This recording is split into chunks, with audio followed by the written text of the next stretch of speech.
안녕하십니까. 의료법에서 제2장 제1절 자격과 면허에 대해 발표하게 된 순천향대학교 의료IT공학과 김준수, 최승표, 장승환입니다. 자격과 면허에 관한 의료법 제4조는 의료인과 의료기관 장의 의무로 이들은 환자에게 최선의 의료 서비스를 제공하기 위해 노력해야 하며 다른 의료인의 명의로 의료기관을 개설 및 운영할 수 없습니다. 본 기사는 이를 위반하였을 때 처벌을 강화하는 개정안을 발의했다는 내용입니다. 또한 의료기관장은 보건복지부령으로 정하는 사항을 환자가 볼 수 있도록 의료기관 내에 게시하여야 합니다. 다음은 앞에 설명드렸던 내용의 관련 영상입니다.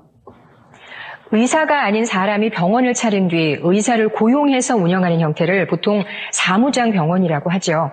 질 낮은 의료 서비스와 과잉 진료 등으로 각종 보험 사기에 온상이 된다는 지적이 많습니다. 당국이 사무장 병원 90곳을 적발해서 수사 의뢰했습니다. 황동진 기자가 보도합니다. 보건복지부는 올해 들어 지난달까지 사무장병원 특별단속을 벌여 90곳을 적발해 경찰에 수사 의뢰했습니다. 적발된 의료기관은 요양병원이 34곳으로 가장 많고 약국 24곳, 한방병의원 15곳, 의원 8곳, 치과 병의원 5곳 등입니다. 부산의 한 요양의료기관은 의료재단과 의료생협을 허위로 설립해 지난 12년간 건강보험공단으로부터 모두 839억 원의 요양급여 비용을 부당하게 지급받은 것으로 조사됐습니다. 전남 여수에서는 약사 면허가 없는 일반인이 인터넷 구인 광고를 통해 약사를 채용한 뒤 건강보험공단에 모두 18억 원을 부당하게 청구한 것으로 드러났습니다. 건강보험공단은 경찰 수사 결과 불법 혐의가 확인되면 부당이득금 5,800억 원을 환수할 계획입니다. 사무장 병원은 질 낮은 의료 서비스와 과잉 진료 등에도 최근 10년간 1,500여 곳이 적발되는 등 의료업계 전반의 문제로 지적되고 있습니다.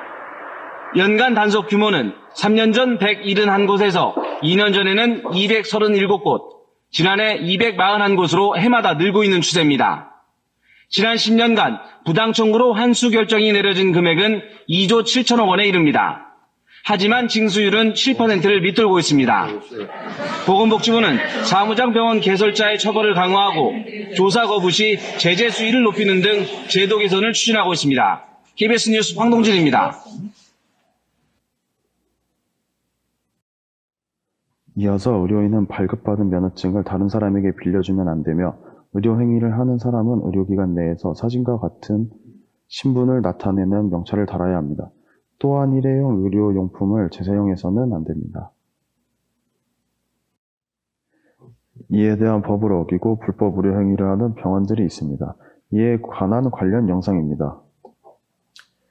의료기기 업체 직원이 버젓이 가운을 입고 수술에 참여하고 일회용 기구는 망가질 때까지 사용한다는 내부자 증언까지 어제 저희 JTBC가 보도해드린 서울 강남 유명 정형외과의 불법 의료행위 의혹들입니다.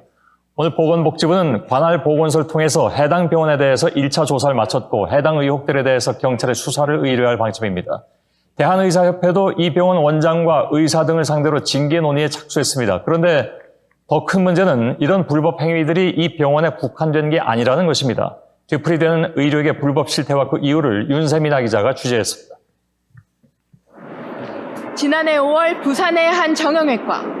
수술 가운을 입은 남성이 환자의 무릎에 직접 망치를 두드립니다. 이 남성은 의료기기 업체 직원으로 의사도 없이 수술을 집도했습니다. 이 병원 의사 5명이 재판에 넘겨졌지만 수술을 했던 업체 직원들은 대부분 기소유예 처분을 받았습니다. 의사의 지시를 따른 것일 뿐이라는 겁니다. 병원은 1년이 지난 지금 자리를 옮겨 계속 영업을 하고 있습니다. 그 사이 불법 수술을 고발한 제보자 중 한 명은 직장을 잃었고 또 다른 제보자는 수술실을 몰래 촬영한 혐의로 형사처벌을 받았습니다. 일회용 의료기기 재사용에 대한 처벌도 미약합니다. 다시 쓰다 적발되면 시정명령뿐이고 의사면허 정지도 고작 1개월입니다. 지난해 다나의원 C형 감염 사태 이후 의사면허를 취소하고 의료기관 폐쇄까지 가능하도록 법이 바뀌었지만 주사용품 재사용에만 한정됐습니다. 문제는 더 실정이 시정명령밖에 없는 거예요, 여기는. 솜방망이 처벌에 의료계의 불법 행위들이 되풀이된다는 지적이 나옵니다. JTBC 윤세민아입니다. 본 기사는 의료법 제4조 6항인 의료용품 재사용 금지에 대한 반대 의견을 취재한 것입니다.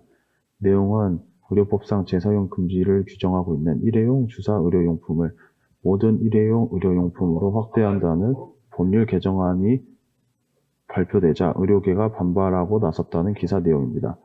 본 기사에서 대한의사협회는 반대 의견으로 구체적인 재원 마련 없이 모든 감원 관리의 책임을 일선 의료기관에 전가하는 것은 부당하다고 밝혔습니다.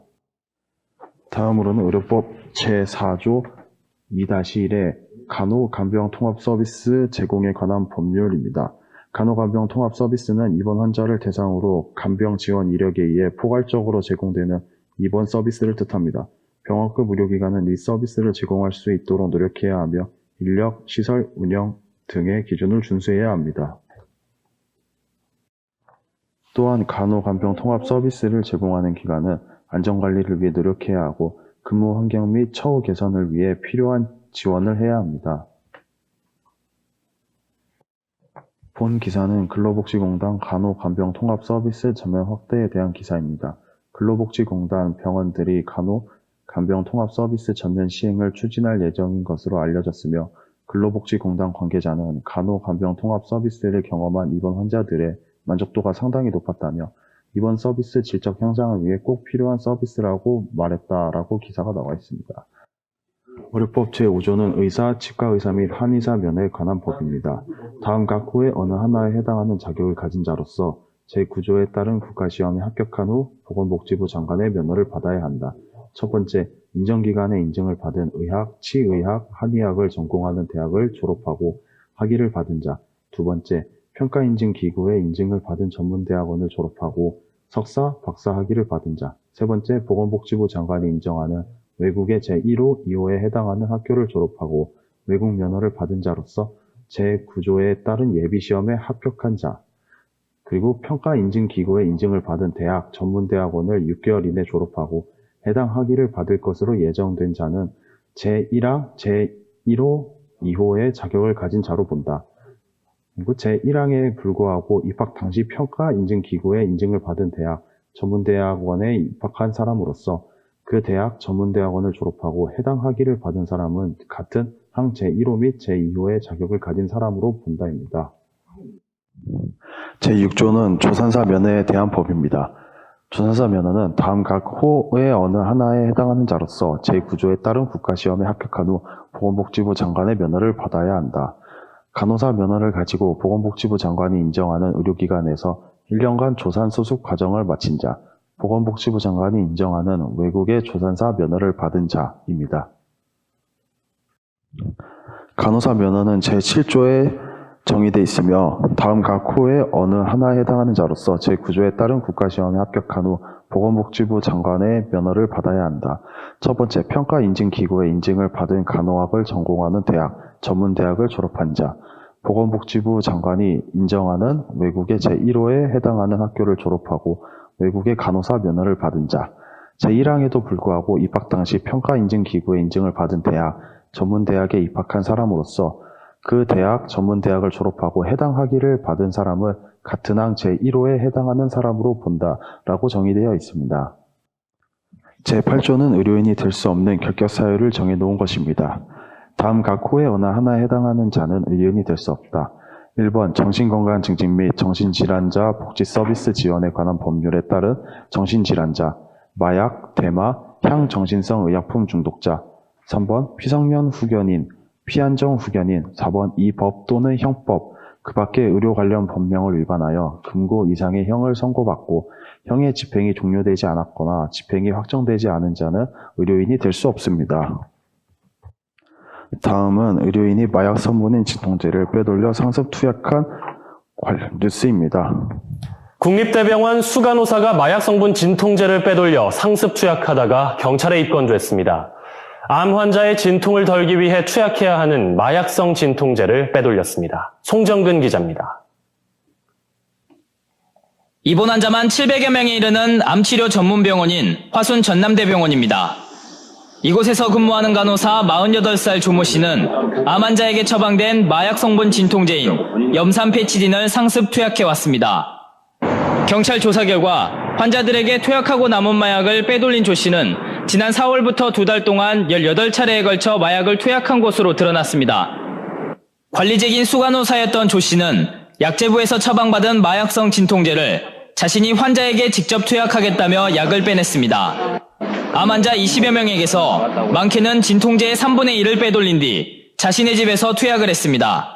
의사가 투약하라고 준 양에 대해서 조금 남겨서 한 번 투약할 때 전량보다 남겨서 이렇게 했다고요? 조 씨는 업무 스트레스 때문에 진통제를 투약해왔다고 진술하고 있습니다.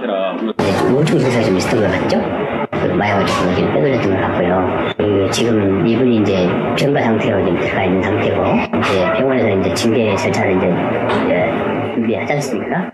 지난 5월 광주의 또 다른 종합병원에서도 마약 성분이 든 진통제를 빼돌려 투약하던 20대 간호사가 현장에서 경찰에 긴급 체포되는 등 의료인의 마약성 진통제 투약 사건이 잇따르고 있습니다.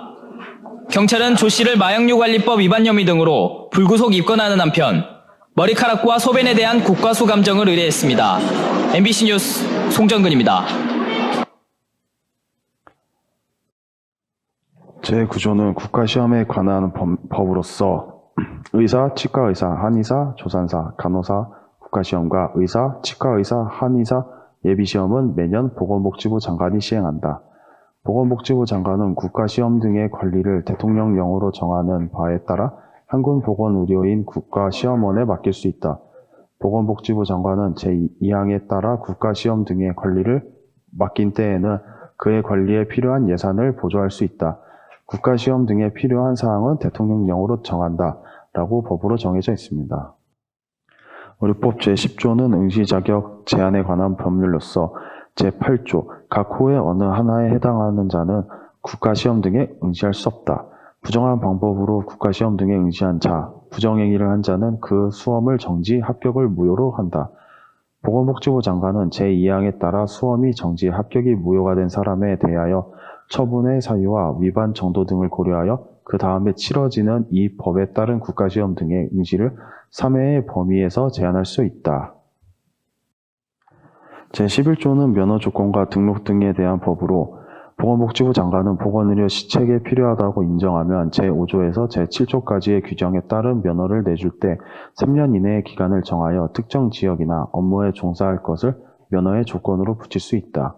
보건복지부 장관은 제5조에서 7조까지의 규정에 따른 면허를 내줄 때에 그 면허에 관한 사항을 등록대장에 등록하고 면허증을 내주어야 한다. 제2항의 등록대장은 의료인의 종별로 따로 작성, 비치해야 한다. 면허 등록과 면허증이 필요한 사항은 보건복지부령으로 정한다. 제12조는 의료기술 등에 대한 보호에 관한 법입니다. 의료인이 하는 의료기술의 시행에 대하여 이 법이나 다른 법령에 따로 규정된 경우 외에는 누구든 간섭하지 못한다. 의료기관의 의료용 시설, 기재, 약품, 그 밖의 기물 등을 파괴, 손상하거나 의료기관을 점거하여 진료를 방해해서는 안 되며 이를 교사, 방조해서는 안 된다. 의료행위가 이루어지는 장소에서 의료행위를 행하는 의료인, 간호조무사, 의료기사 또는 의료행위를 받는 사람을 폭행, 협박해서는 안 된다. 라고 지정되어 있습니다.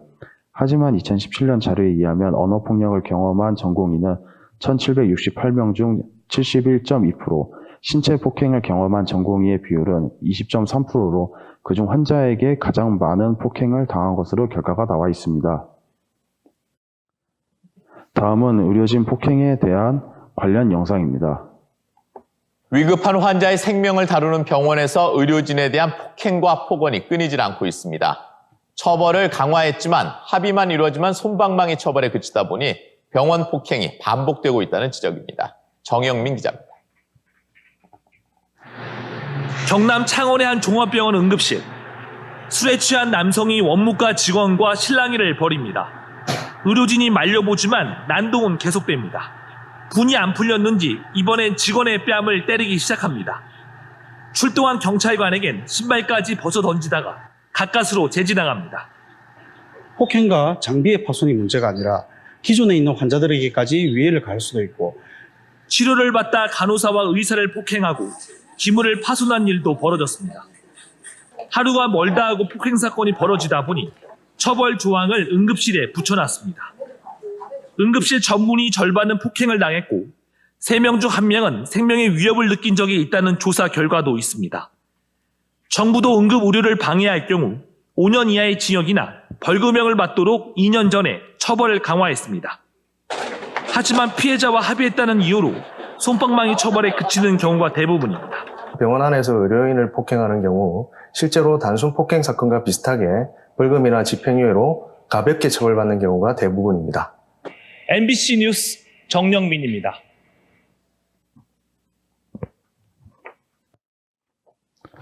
의료법 제13조는 의료기재 압류 금지에 관한 법으로서 의료인의 의료 업무에 필요한 기구, 약품 그 밖의 재료는 압류하지 못한다입니다.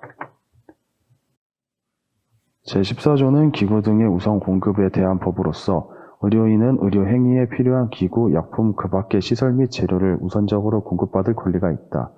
의료인은 제1항의 권리에 부수되는 물품, 노력, 교통수단에 대하여서도 제1항과 같은 권리가 있다입니다. 제15조는 진료 거부 금지 등의 법입니다. 의료인, 의료기관 개설자는 진료 조산 요청을 받으면 정당한 사유 없이 거부하지 못한다. 의료인은 응급 환자에게 응급의료에 관한 법률에서 정하는 바에 따라 최선의 처치를 해야 한다. 여기서 정당한 사유는 밑에 보시는 바와 같이 예시가 나와 있습니다. 다음은 진료를 거부한 병원에 대한 관련 영상입니다. 보건복지부는 중동호흡기 증후군 메르스 의심자의 진료를 거부하는 의료기관이 확인되면 의료법에 따라서 법적 조치에 나설 계획입니다. 권덕철 중앙 메르스 대책본부 총괄반장은 오늘 오전 브리핑에서 메르스 진료를 거부하는 병원들에 대한 대책을 묻는 기자들의 질문에 관련 단체의 협조를 구하고 그럼에도 거부한다면 의료법에 따라 조치를 할 계획이라고 밝혔습니다. 이는 정부가 환자 발생 및 경유 의료기관을 공개하기로 하자 이미지 타격을 우려한 병의원들이 의심 환자의 진료를 거부하면서 의료 공백이 발생할 가능성에 대처하기 위해서입니다.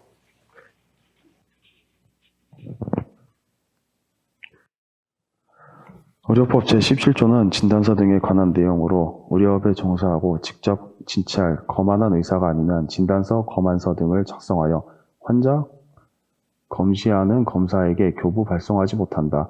의료업에 종사하고 직접 조산한 의사, 조산사가 아니면 출생, 사망, 사산 증명서를 내주지 못한다.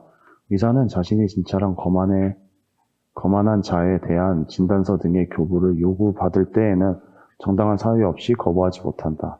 의사, 조산사는 자신이 조산한 것에 대한 출생, 사망 등 증명서 교부를 요구받을 때에는 정당한 사유 없이 거부하지 못한다. 제1항에서 4항까지의 규정에 따른 진단서, 증명서의 서식, 기재사항 그 밖에 필요한 사항은 보건복지부령으로 정한다. 제18조는 처방전 작성과 교부에 대한 법입니다. 의사는 환자에게 의약품을 투여할 필요가 있다고 인정하면 처방전을 작성해 환자에게 발송해야 한다. 제1항에 따른 처방전의 서식, 기재사항, 보존, 그 밖에 필요한 사항은 보건복지부령으로 정한다. 정당한 사유 없이 전자처방전에 저장된 개인정보를 탐지, 누출, 변조, 훼손해서는 안 된다. 제1항에 따라 처방전을 발행한 의사는 의약품을 조제하는 약사, 한약사가 문의할 때엔 즉시 응해야 한다. 첫 번째, 응급 환자를 진료 중인 경우. 두 번째, 환자를 수술 또는 처치 중인 경우. 세 번째, 그 밖에 정당한 사유가 있는 경우. 의사가 직접 의약품을 조제하는 경우 그 약재의 용기, 포장의 환자 이름, 용법 및 용량, 그 밖에 보건복지부령으로 정하는 사항을 적어야 한다. 급박한 응급의료 상황 등의 경우에는 그러지 않는다. 의료법 제18조 2는 의약품 정보의 확인에 관한 법입니다. 의사는 처방전을 작성한 의약품을 직접 조제하는 경우에는 의약품 정보를 미리 확인해야 한다. 첫 번째, 환자에게 처방 투여되고 있는 의약품과 동일한 성분의 의약품인지의 여부. 두 번째, 식품의약품안전처장의 병용금기, 특정 영양대 금기, 인부금기 등으로 고시한 성분이 포함되어 있는지 여부. 세 번째, 그 밖에 보건복지부령으로 정하는 정보. 정당한 사유가 있을 때에는 이를 확인하지 않을 수 있다. 예시는 급박한 응급 의료 상황 등이 있습니다. 의약품 정보 확인 방법, 절차, 의약품 정보를 확인할 수 없는 정당한 사유는 보건복지부령으로 정한다. 제19조는 정보 누설 금지에 대한 법으로 의료인, 의료기관 종사자는 특별히 규정된 경우 외에는 다른 사람의 정보를 누설, 발표하지 못한다. 의료기관 인증에 관한 업무에 종사하는 자, 종사하였던 자는 업무를 하면서 알게 된 정보를 다른 사람에게 누설, 부당한 목적으로 사용해서는 안 된다. 이에 대한 규정은 형법으로도 처벌이 지정되어 있습니다. 다음은 정보 누설에 대한 법으로 지정되어 있지만 제대로 처분이 되지 않은 것에 대한 관련 영상입니다. 국내 최고 의료기관 중 하나인 서울대병원에서 이런 일이 반복되는 데는 다 이유가 있었습니다. 내부 징계는 솜방망이식에 보안 시스템도 허술하기 짝이 없었습니다. 그러면서 이른바 VIP 환자에 대해서는 유독 특별한 관심을 보였습니다. 이어서 문예슬 기자입니다. 100명이 넘는 의료진이 처벌받은 서울대병원. 내부 징계는 어떻게 됐을까? 간호사 1명만 감봉 2개월 조치했습니다. 나머지 160명은 단순 호기심에서 열람했다는 이유로 경고에 그쳤습니다. 한 분은 그 외부로 유출시킨 잘못으로 이제 감봉 징계를 받았고, 이러다 보니 진료기록 유출 사건이 끊이지 않습니다. 경찰은 지난 9월 서울대병원 현직 의료진 3명을 의료법 위반 혐의로 검찰에 송치했습니다. 불안장애로 치료받고 있는 동료 교수의 치료 기록을 훔쳐본 혐의입니다. 자기 신체 아무나 보여주기 힘든 그런 어떤 사진, 그다음에 그런 검사 기록, 손에 다 소문난 거예요. 제가 어떤 병을 앓고 있고 어떻게 했는지. 의료진이 동료 의료진의 기록을 유출한 건데 역시 내부 징계는 없었습니다. 서울대병원의 전자의무기록 시스템은 의료진은 물론 의대나 간호대 실습생도 임의로 열람할 수 있는 구조입니다. 삼성, 아산, 세브란스, 성모 등 동급 병원과 달리 병원장 승인도 필요 없고 열람 사유를 작성하지도 않습니다. 백남기 사건 이후 보안을 강화했다고 밝혔지만 실제로는 진료하는 환자가 아니라는 경고창만 추가한 것으로 확인됐습니다. 특이한 점은 이른바 VIP 환자의 진료 기록은 특별 보호한다는 사실입니다. 이명박 전 대통령, 범서방파 두목 김태춘 씨 등이 가명으로 전산에 입력됐고 열람도 제한됐던 것으로 알려졌습니다. VIP 환자의 기준이 뭐냐는 질문에 서울대병원은 명문화된 규정은 없고 담당의가 알아서 판단한다고 설명했습니다. 이름 대면 누구나 알 수 있는 정도의 분들이 아닐까 싶어요. 다른 대형 병원들은 정보보호위원회 등 심의기구에서 열람 제한 강화 등을 결정합니다. KBS 뉴스 문예슬입니다.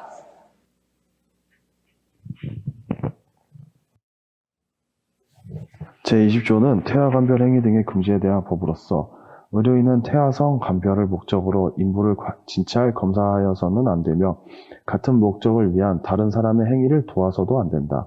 의료인은 임신 32주 이전에 태아, 인부를 진찰하거나 검사를 하면서 알게 된 태아의 성을 다른 사람이 알게 해서는 안 된다. 다음은 제20조 법을 어긴 사례에 대한 관한 영상입니다. 태아의 성별을 알려줬다가 처벌받은 의사가 7년 뒤 면허정지 처분을 받자 정부를 상대로 소송을 냈습니다. 처분을 안 할 것처럼 하다가 갑자기 자격정지를 통보했다는 건데 법원은 정부의 조치에 문제가 없다고 봤습니다. 이재동 기자입니다. 광주광역시에서 산부인과 의사로 일하던 한모 씨. 지난 2007년 산모 A씨에게 태아의 성별을 알려줬다가 법원에서 선고유예 판결을 받았습니다. 당시만 해도 의사가 산모에게 태아의 성별을 알려주는 건 법으로 금지돼 있었습니다. 한 씨는 또 간호사를 시켜 핀셋으로 A씨의 양막을 파열하게 했다가 벌금 200만 원을 선고받았습니다. 그로부터 7년 뒤인 지난해 9월 말 보건복지부는 한 씨의 처벌 전력을 근거로 7개월 15일 동안 자격정지 처분을 내렸습니다.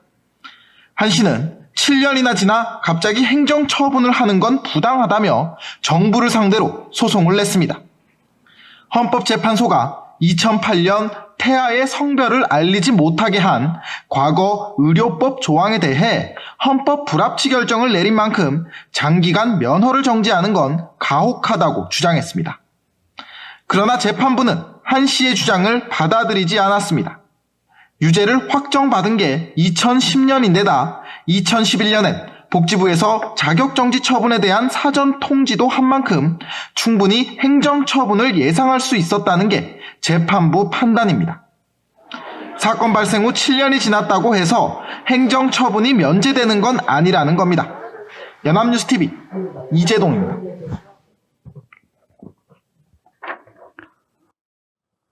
제21조는 기록 열람 등에 관한 법으로 환자는 의료기관 종사자에게 본인에 관한 기록에 대하여 열람, 서본의 발급 등의 내용에 확인을 요청할 수 있다.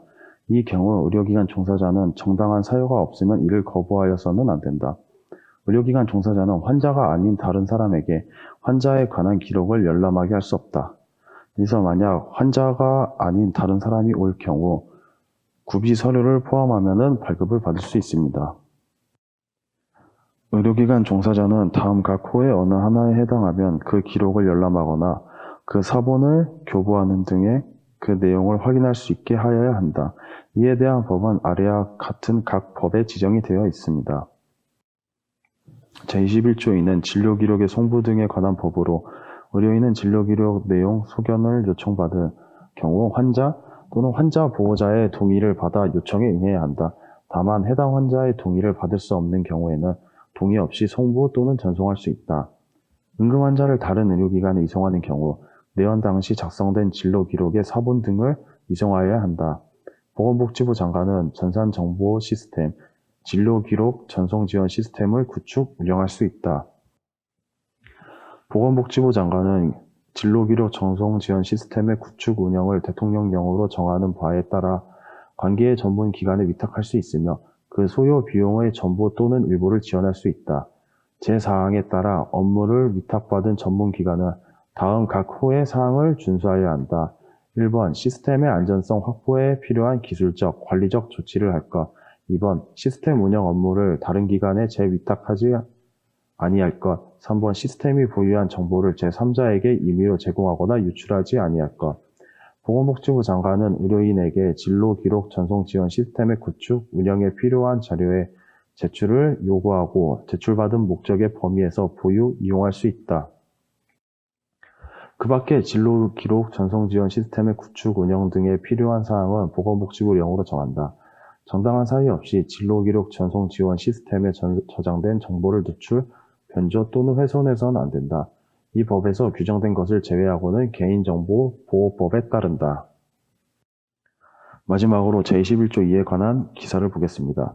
기사는 환자가 병원을 옮길 때 CT나 MRI 등 영상 정보가 담긴 진로기록, CD 및 서류를 새 병원에 제출하지 않아도 된다. 이제는 환자가 원하면 의료기관끼리 진로기록 등을 전자 시스템을 통해 주고받을 수 있다. 이를 뒷받침하듯이 분당 서울대병원이 정보 교류 효과를 분석한 연구에는 진로 정보를 교류한 환자의 진로비가 비교류 그룹보다 총 13%의 진로비 절감 효과가 있다는 분석이 나왔다. 이에 따른 환자의 만족도는 85.9%인 것으로 알려졌다라고 적혀 있습니다. 이상으로 의료법 제2장 제1절 자격과 면허에 대한 발표를 마치겠습니다.